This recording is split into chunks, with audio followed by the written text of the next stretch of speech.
اب وہ خالی آ گئے پانچوں کے پانچوں اونٹ. جب خالی آئے تو حضرت ابراہیم کی حویلی کی دیواریں چھوٹی چھوٹی تھیں.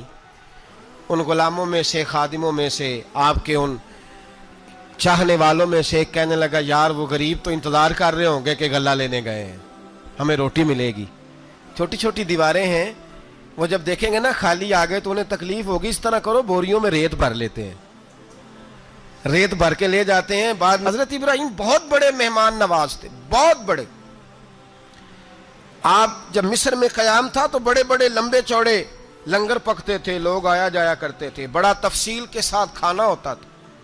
مہمان نوازی آپ کی خاص صفت مبارکہ ہے.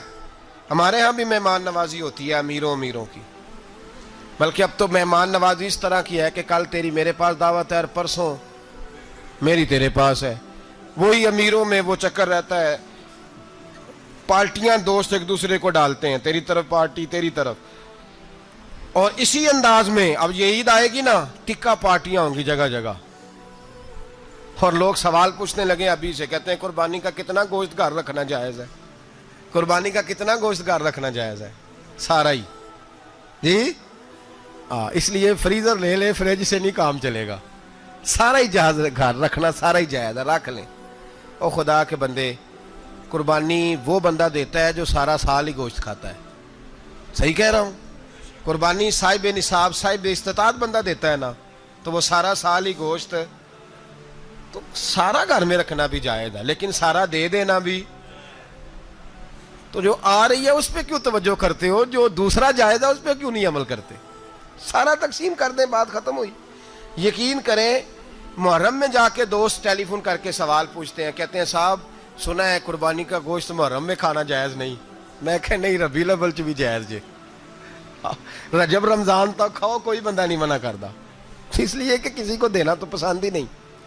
یا پھر اس میں سے جو خاص خاص چیزیں ہیں وہ اپنی فریج میں، اور باقی جو ہے وہ دوسروں کے لیے. یہ کیا طریقہ ہے ہمارا؟ اور اسی پہ عمل ہے. اللہ تبارک و تعالی ہمیں سمجھنے کی توفیق عطا فرمائے. حضرت ابراہیم بہت بڑے مہمان نواز تھے. صرف قربانی نہیں دیتے تھے، سارا سال بہت سارا لنگر، بہت سارا کھانا پینا، بہت ساری چیزیں جاری رہتی تھی. اور جتنے غریب لوگ تھے فلسطین کے، ان کو پتا تھا کہ حضرت ابراہیم علیہ السلام کا لنگر جاری ہے. فلسطین میں جب آپ کا قیام تھا، ایک دفعہ ڈھیروں مہمان آ گئے اور کھانے کو کوئی چیز نہیں. حضرت سارہ اور جناب ہاجرہ دونوں اس وقت موجود تھیں. وہ کہنے لگی ابراہیم بہت سارے مہمان آ گئے تو کیا کریں؟ جناب سارہ کہنے لگی کس طرح کر کے ان کی مہمان نوازی کرنی؟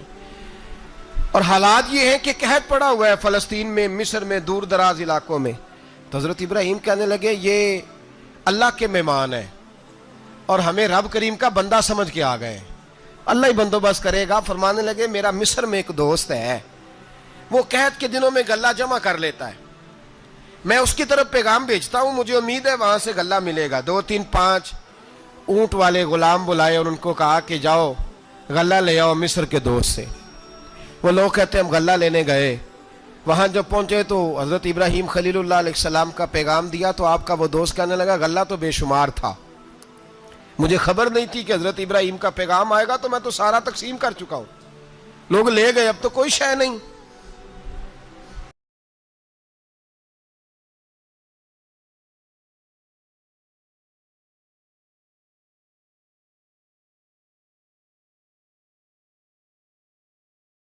اب وہ خالی آ گئے پانچوں کے پانچوں اونٹ.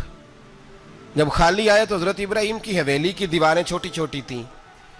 ان غلاموں میں سے، خادموں میں سے، آپ کے ان چاہنے والوں میں سے ایک کہنے لگا یار وہ غریب تو انتظار کر رہے ہوں گے کہ غلہ لینے گئے ہیں، ہمیں روٹی ملے گی. چھوٹی چھوٹی دیواریں ہیں، وہ جب دیکھیں گے نا خالی آ گئے تو انہیں تکلیف ہوگی. اس طرح کرو بوریوں میں ریت بھر لیتے ہیں، ریت بھر کے لے جاتے ہیں. بعد میں اندر رکھ کے انہیں سمجھا بہلا لیں گے یا حضرت ابراہیم کو بتائیں گے، وہ خود ہی ان لوگوں کی دل جوئی فرمائیں گے. اب غلہ کی جگہ ریت بھر کے اونٹوں پہ رکھ کے لائی گئی. لا کے بوریاں جب رکھ دی گئیں، حضرت ابراہیم علیہ السلام دوپہر کے وقت آرام فرما رہے تھے. بی بی سارہ اٹھی، کہتی ہیں جب میں نے دیکھا نا کہ بوریاں پہنچ گئی ہیں تو گئی، غلام کو ساتھ لیا اور اس کو جب کھولا نا تو کہتی اتنی حسین گندم میں نے پہلے کبھی دیکھی نہیں تھی. اتنا پیارا دانا میں نے کبھی ملاحظہ ہی نہیں کیا تھا. فرماتی ہیں جب اس کو پیس کر چکی میں روٹیاں پکائیں تو خوشبو دور دور تک پھیل گئی.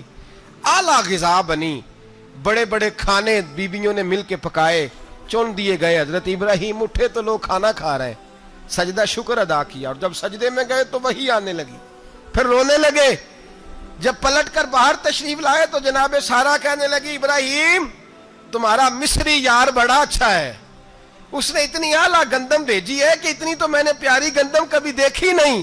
جناب ابراہیم مسکرائے, فرمانے لگی سارا یہ مصری یار نے نہیں بھیجی, یہ میرے عرشی یار نے بھیجی ہے, یہ میرے عرشی یار نے بھیجی ہے. بھائی مہمان نوازی مزاج تھا, لٹا دینا مزاج تھا, دوسروں کی اشک شوئی مزاج تھا. حضرت ابراہیم علیہ السلام کا طریقہ ہے قربانی, حضور نے ان کا طریقہ بیان کیا. اگر سال کے بعد قربانی دینا ان کا طریقہ ہے تو سارا سال غریبوں کو روٹی دینا بھی حضرت ابراہیم کا طریقہ ہے. سارا سال غریب کی نوکری کرنا یہ بھی حضرت ابراہیم کا طریقہ ہے. بھوکے کو کھانا کھلانا یہ بھی. میرے مصطفیٰ کریم سید عالم صلی اللہ علیہ وسلم سے صحابہ نے پوچھا حضور بہترین مسلمان کون ہے؟ بہترین مسلمان, تو حضور نے فرمایا جو سلام لینے میں پہل کرے اور غریب کو روٹی کھلانے میں سب سے اچھا ہو, وہ بہترین مسلمان ہے, زبردست مسلمان.